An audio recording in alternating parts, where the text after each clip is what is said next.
बोलो भगवान की, नागेश्वर धाम की, बोलो श्री लोकेश्वरी जी महाराज की, नमः पार्वती पते।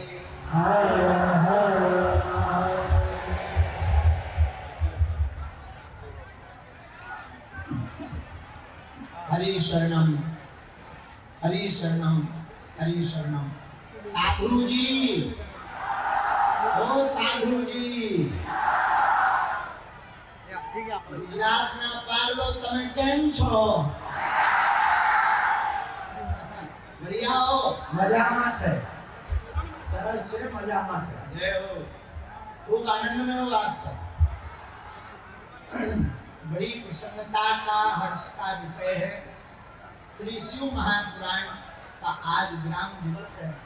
ग्राम दिवस के पावन पर्व पर हमें इस भक्ति का यह जो प्रदेश है गुजरात, भक्ति के प्रदेश गुजरात में अहमदाबाद की है पावन धरती, जहाँ पर एक एक सनातनी भक्ति की बहार में बह रहा है और श्री सीताराम जी के चरणों को पकड़कर आगे बढ़ रहा है।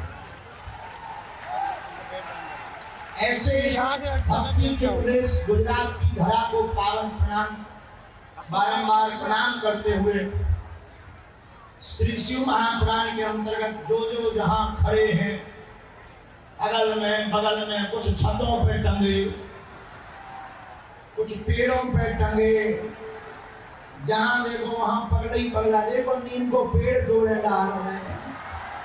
जय हो पागलो, जय हो जय हो। बंदरा बने, बंदर बने टंगे, नीचे भन्नाया जाइयो भाई साहब, टंगे रहो। जो जो जहां है, कुछ वीआईपी बने बैठे आगे, कुछ अतिथि वीआईपी भी हैं। जो जहां है सिया राम मैं सब जग जानी, करो प्रणाम जोरी जुग पानी।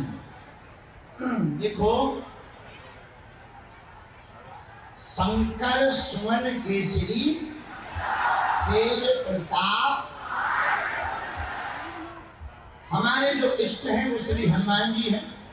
कथा जिनकी हो रही वो शंकर जी, लेकिन आपको जानकर अति प्रसन्नता होगी, हरते भय हनुमान, शंकर जी ही हनुमान का रूप धारण करके प्रकट हुए।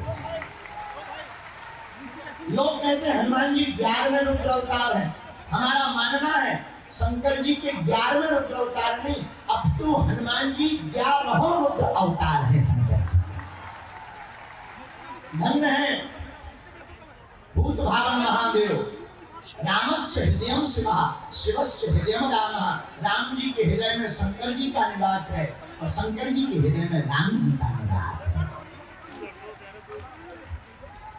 कैलाश पर्वत पर भूत भावन महादेव माता पार्वती जी बैठी थी, तो शंकर जी ने कहा अच्छा देवी जी अब हम जा रहे। पार्वती जी बोली कौन सी यात्रा में जा रहे? भोलेनाथ बोले देवी पृथ्वी पर प्रभु श्री राम का अवतार लेकर के नर रूप में नर हरि प्रकट होने वाले हैं, इसलिए हम उस लीला में शामिल होंगे, तो हम भी जाएंगे। क्या बनोगे? बोले राम जी बनेंगे नर, हम बनेंगे बानर। भगवान विष्णु बनेंगे नर, हम बनेंगे बानर। तो पार्वती मैया को हाथ जोड़कर बोली सरकार आपकी लीला में हम एक भी बार सम्मिलित नहीं रहे, आप बनो बानर, हम बनेंगे बलरिया। शंकर जी बोले नहीं, वहां पर डेंजर एरिया है, वहां आपको अलाउड नहीं है। पार्वती जी ने कहा क्यों? बोले देखो हम बंदर तो बनेंगे लेकिन ब्रह्मचारी रहेंगे, हमारे साथ कोई नहीं रहेगा। माता पार्वती रोने लगी, आंखों से झरझर आंसू बहने लगे। क्या हुआ देवी तुम रो क्यों रही? महाराज आप केवल राम जी के दर्शन करोगे, हमें दर्शन नहीं मिलेंगे, हमारा तो जीवन व्यर्थ जाएगा, किस काम का ये जीवन? तो भगवान शंकर जी ने कहा देवी भगवान बनेंगे नर, हम बनेंगे बानर, लेकिन आपको हम बंदरिया नहीं बना सकते, पर बस एक उपाय है। बोले क्या? हम अगर बंदर बने तो तुम हमारी पूंछ बन जाओ। और पूंछ की ही चर्चा पूरे हनुमान जी के चरित्र में।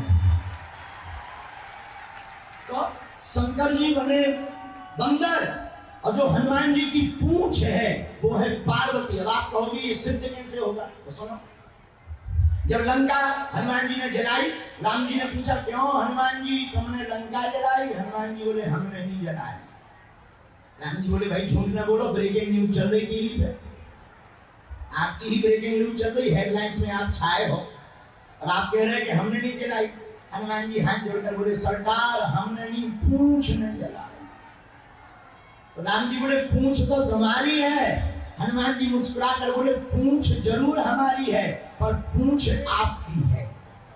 राम जी बोले हम समझे नहीं। हनुमान जी मुस्कुरा कर बोले आगे ही राघव मेरे हैं, पीछे है पूंछ, रहस्य है भारी।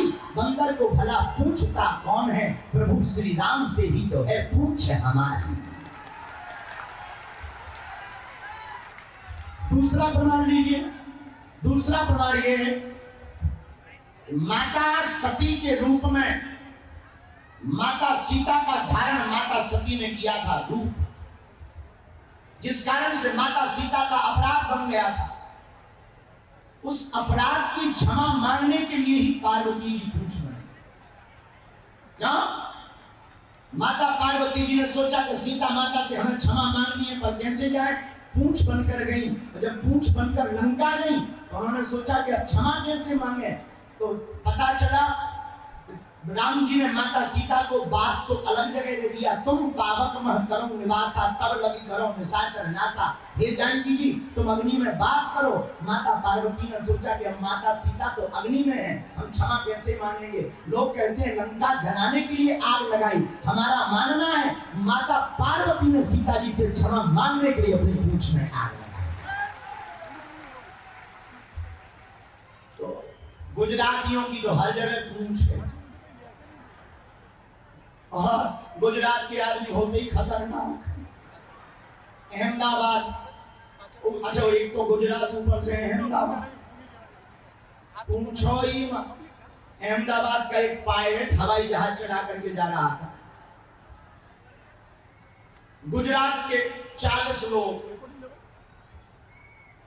उस हवाई जहाज में बैठे थे। अब देखना कितने होशियार होते हैं गुजरात के। पायलट बेचारा एक गुजरात का, एक हमारा मध्य प्रदेश का। शोर बहुत हो रहा था हवाई जहाज। गुजरात के लोग आए 10-20, पायलट से बोले हाँ भाई उठिए।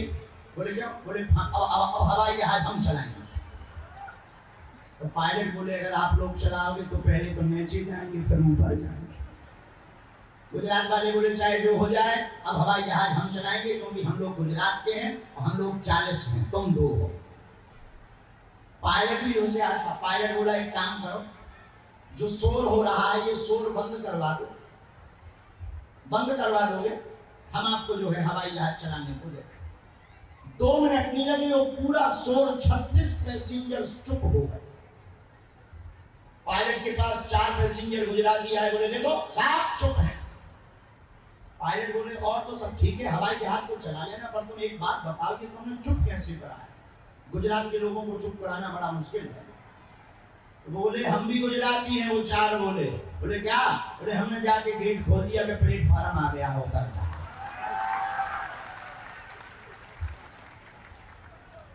गुजरात के लोग, इनसे तो जीतना बड़ा मुश्किल है और हम तो पहले ही हारे हैं।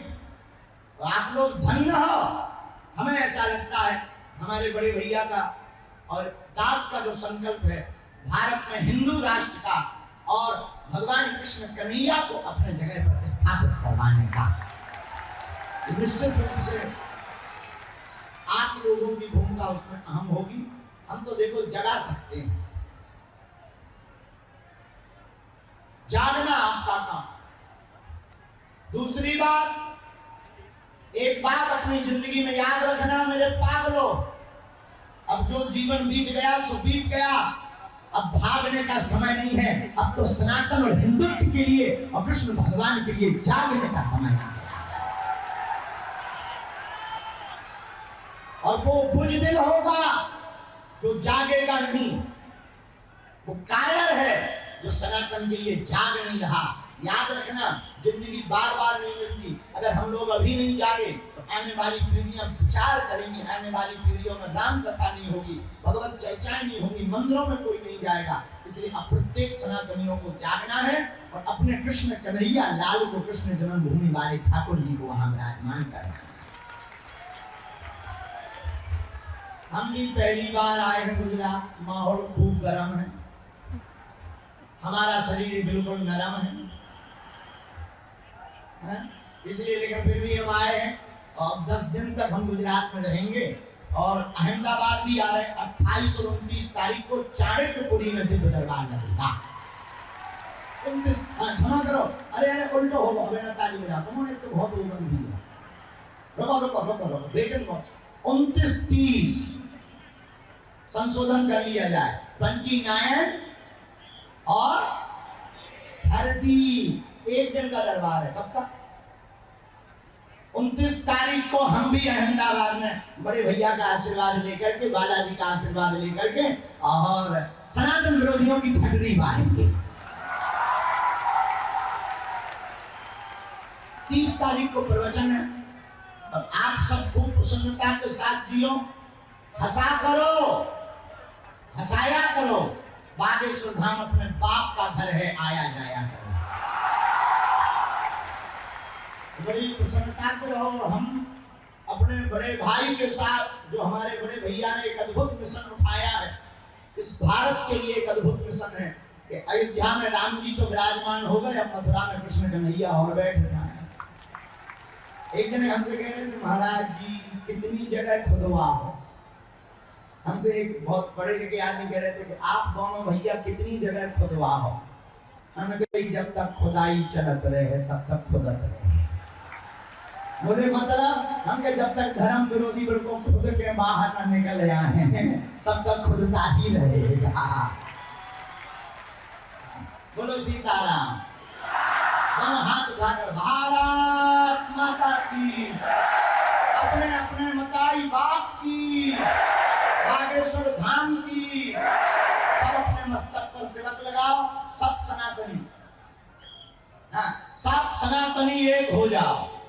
कौन कौन सनातनी हिंदू एक है? हाँ तो पक्का जोर से बोलो। अगर कोई सनातन का विरोध करेगा तो ठंडी कौन कौन मारेगा? भारत को हिंदू राष्ट्र बनाने के लिए कौन कौन तैयार है? अच्छा, अगर कोई भारत के संतों का विरोध करेगा तो ठंडी कौन कौन